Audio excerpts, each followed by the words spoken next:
በዚያን ጊዜ ጌታችን ኢየሱስ ለደቀ መዛሙርቱ እንዲህ አለ፣ እኔን መከተል የሚወድ ቢኖር ራሱን ይካድ፣ መስቀሉንም ተሸክሞ ይከተለኝ። ነፍሱን ሊያድን የሚወድ ሁሉ ያጠፋታል፣ ስለ እኔ ግን ነፍሱን የሚያጠፋ ሁሉ ያገኛታል። የማቴዎስ ወንጌል ምዕራፍ 16 ከቁጥር 24 እስከ 26። በስመ አብ ወወልድ ወመንፈስ ቅዱስ አሐዱ አምላክ። አመስራ ወሰኒው ለጥር በዛቲ ዕለት አዕረፈ አቢይ ወክቡር አብ ኮከበ ገዳም እንጦንዮስ አቡሆሙ ለኩሎም መነኮሳት እምሀገረ አቅማን እምብሔረ ግብጽ። አንድ አምላክ በሆነ በአብ በወልድ በመንፈስ ቅዱስ ስም ጥር 22 በዚች ቀን በግብጽ ሀገር ከአቅማን ከተማ የከበረና የገነነ የመነኮሳት ሁሉ አባት በገዳም ለሚኖሩ እንደ ኮከብ የሚያበራላቸው አባ እንጦንዮስ አረፈ።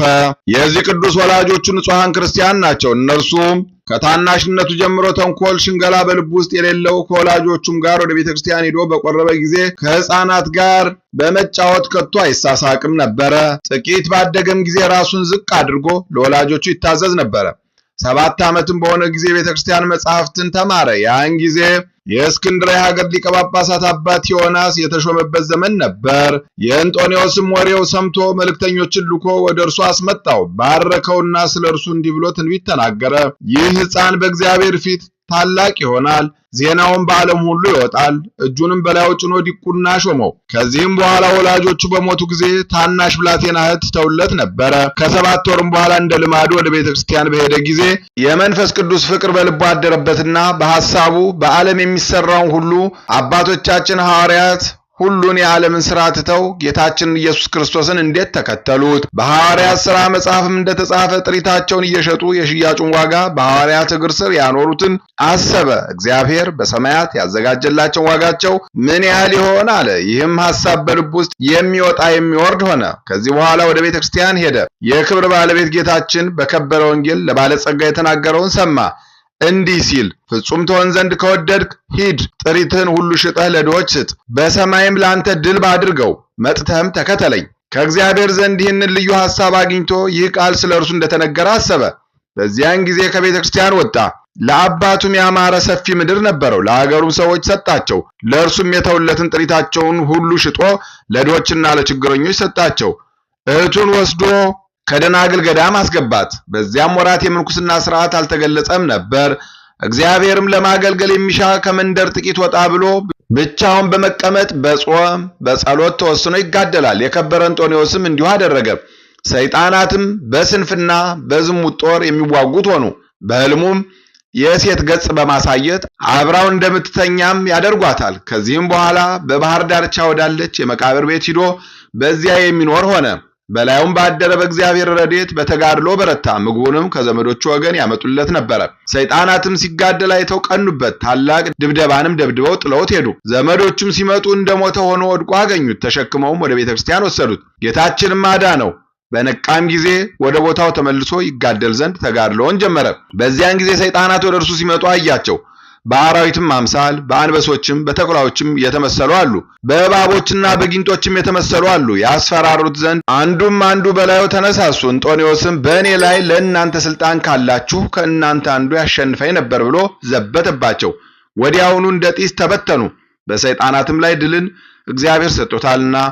ሰይጣናትም ከሚያመጡበት መከራና ስቃይ አረፈ። ምግቡንም በየዓመቱ 2 ጊዜ ያበስላል፣ በፀሐይም ያደርቀዋል። ወደ በዓቱም ማንም እንዲገባ አያሰናብትም። የሚሻውም ሁሉ በውጭ ቆምና ድምፁን ይሰማል እንጂ 20 ዓመትም እንዲህ ታላቅ ተጋድሎን እየተጋደለ በገድል ተጠምዶ ኖረ።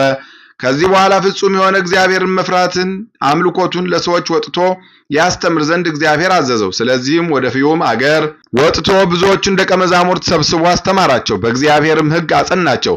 ደቀ መዛሙርቶቹም በውስጣቸው የሚኖሩባቸውን ብዙዎችን ገዳማት ተሰሩለት። ስለ ሃይማኖትም ስደት በሆነበት ወራት በሰማዕትነት መሞትን ወዶ ወደ እስክንድርያ ሀገር ሂዶ በክብር ባለቤት በጌታችን በኢየሱስ ክርስቶስ ስም ታመነ። ከቶ አልያዙትም። በክርስቶስ ስም የታሰሩ እስረኞችን በመጎብኘት ቢያረጋጋቸው ቢያጽናናቸውም አልያዙትም። መኮንኑም እንደማይፈራ ባየው ጊዜ ከፍርድ አደባባይ ውስጥ እንዳይታይ አዘዘው። እርሱ ግን ሁልጊዜ መታየቱን አልተወም።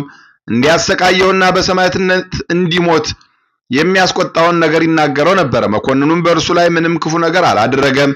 አምላካዊት ኃይል ከልክለዋለችና። ሊቀ ጳጳሳት ጴጥሮስ ለሰማዕታት ፍጻሜ ሆኖ የመከራው ወራት ካለፈ በኋላ እንጦኒ ወደ ገዳሙ ተመለሰ። ይህም በአምላክ ፈቃድ ሆነ። የሚለብሰው ማቅ ነበር። በዘመኑ ሁሉ ገላውን በውሃ አልታጠበም። ብዙዎች በሽተኞችም ወደ እርሱ ይመጣሉ፣ በላያቸውም ሲጸልይ ይድናሉ። ብዙዎችም ሕዝቦች ትምህርቱን ሲሰሙ ወደ እርሱ ሲመጡ ባያቸው ጊዜ ብቻውን ይኖር ዘንድ እንዳልተው ታይቶ ከእርሱ ስለሚደረገው ነገር ልቡ እንዳይታበይ ፈራ። እነርሱም ወደማያውቁት ቦታ ወደ ላይኛው ግብጽ ይሄድ ዘንድ ወዶ ወደ ባህር ወደብ ደርሶ መርከብ እየጠበቀ ተቀመጠ። በሰማይም ወደ እርሱ ቃል መጣ፣ እንዲህም አለው፣ እንጦንዮስ ሆይ ወዴት ትሄዳለህ? ከዚህስ ምን ትሻለህ? አለው። እርሱም ብዙዎች ወደ እኔ ስለሚመጡ እንደምፈልገው ለብቻ መኖር አልተቻለኝም። ስለዚህ ወደ ላይኛው ግብጽ ይሄድ ዘንድ ወደድኩ አለ። ያም ቃል መልሶ እንዲህ አለው፣ ወደ ላይኛው ግብጽ ብትሄድ ድካምህ ደግሞ እጥፍ ይሆናል። ብቻህን መኖር ከወደድክ ግን የ3 ቀን ጎዳና ያህል ወደ ውስጠኛው በረሃ ተጓዝ። በዚያን ጊዜ በዚያች ጎዳና ሊጓዝ የሚሹ የአረብ ሰዎች አያቸው።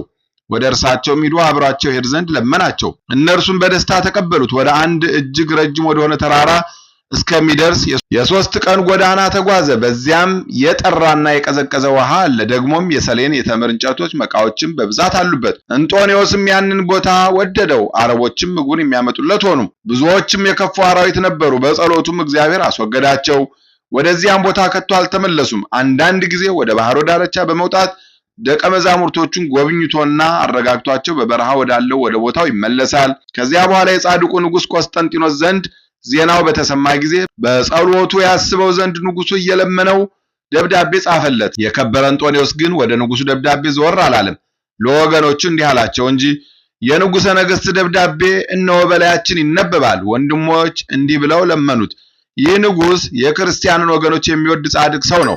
በደብዳቤ ጽፈህ ልታጽናናው ይገባል። ከዚህ በኋላም እያጽናናውና እየባረከው ቤተ መንግስቱና ሰራዊቱን እየባረከ ጻፈለት። ዳግመኛም በአፍሪንጊ ንጉሥ ዘንድ ዜናው በተሰማ ጊዜ ወደ ከበረ እንጦንዮስ እንዲህ ብሎ ጻፈ፣ ወደ እኛ መጥተህ በእኛ ላይ በሀገራችንና በሰራዊታችን ላይ በረከትን ታሳድር ዘንድ ስለ ጌታችን ኢየሱስ ክርስቶስ መከራዎችም እኔ ወደ አንተ ፈጽሜ እማልዳለሁ። የከበረ እንጦንዮስም ይህን በሰማ ጊዜ እጅግ አዘነ። ቁሞም እንዲህ ብሎ ጸለየ፣ ጌታዬ ኢየሱስ ክርስቶስ ሆይ እለምንሃለሁ፣ በአፍሪንጊ ውስጥ ወዳለው ወደ በርኪኖን ሀገር እንዲሄድ ፍቃድህ ከሆነ ምልክትን ግለጥልኝ። ነገር ግን ያንተ ፈቃድ ይሁን። ይህንንም ባለ ጊዜ ብሬት ደመና መጣች። በዚያችም ሰዓት ተሸክማ ወደ አፍሪንጊ ሀገር አደረሰችው።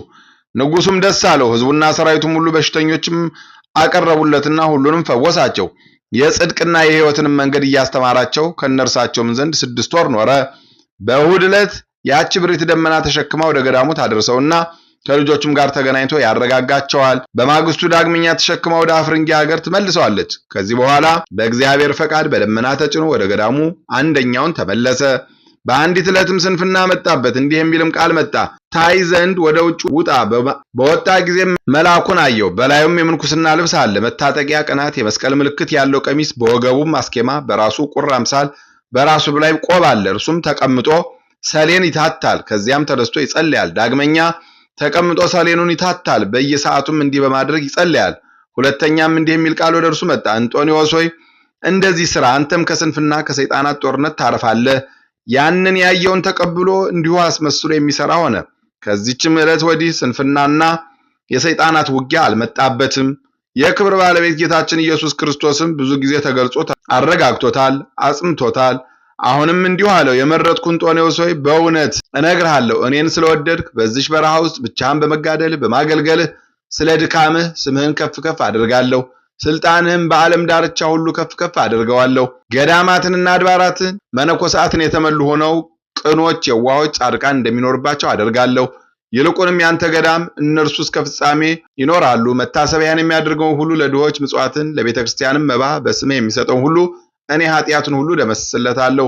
ከቶ ስቃይን አያትም። በውስጡ ስጋህ የሚቀበርበትን ገዳም እጅግ ከፍ ከፍ አድርገዋለሁ። በውስጡም እንደ መላእክት የሆኑ ደጋጎች መነኮሳት እንደሚኖሩበት አደርጋለሁ። ከእርሳቸውም እስከ ዓለም ፍጻሜ አለቃ የሚሆን አይታጣም። የምድር ነገስታት መሳፍንትና ሹማምንት ለገዳምህ ፍለጋ በሚከተሉ ልጆችን እጅ መንሻ ተሸክመው እንዲመጡ አደርጋለሁ። ጌታችንም ይህን ከተናገረ በኋላ ከእርሱ ዘንድ ወደ ሰማያት በታላቅ ክብር አረገ። አባ እንጦኒም ፈጽሞ ደስ አለው። ከዚህ በኋላ ስለ ቤተ ክርስቲያን መፍረስ እንዲህ ብሎ ትንቢት ተናገረ። መናፍቃን በላይዋ ይሰለጥናሉ። ከዚህም በኋላ ወደ ቀድሞ ስርዓቷ ትመለሳለች። ዳግመኛም ስለ መነኮሳት እነርሱ እጅግ እንደሚበዙ ገዳሞቻቸውንም አድባራቶቻቸውንም በመተው ወርደው ከዓለማውያን መካከል በከተማዎች በቦታዎች ውስጥ እንደሚኖሩ ስለ ዓለም ፍጻሜ ትንቢት ተናገረ። ይህም አባ አንጦንዮስ አባ መቃርስን አስኬማን የምንኩስና ልብስን ያለበሰው ያረጋጋው ያጽናናው ከእርሱ የሚሆነውንም ያስረዳው ነው፣ ደቀ መዝሙሩና ልጁ ስለሆነ።